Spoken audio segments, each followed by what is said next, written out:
He had many mood fluctuations throughout the day. Many people were telling him that because of these high highs and these low lows, it probably is bipolar.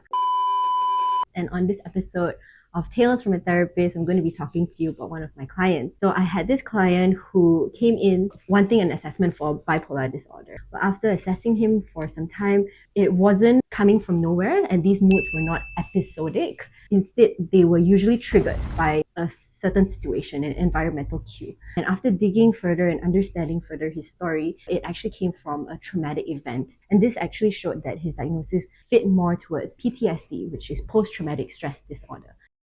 He had symptoms of avoidance of that specific trigger. He had symptoms of hyperarousal. He gets startled very, very easily. He had intrusion symptoms where he had nightmares and he had flashbacks. He had more symptoms than just mood fluctuations. Firstly, we worked towards helping him understand the biological situation, the psychological situation of what is going on, helping him establish what safety would feel like, stabilization, working on many different coping skills that would fit towards his context and his situation. So from a place of feeling constantly in danger of any possible triggering situation, we created ways that he could feel safe. We decided to process his trauma a little bit further and help him make sense, make a new narrative of what is going on, to help him understand how he would deal with these situations in the future, how to make sense of them in the past in a helpful way. From that moving forward, learning not to continuously avoid all the situations that are triggering, to slowly connect with people again, connect with himself again, and learn to sit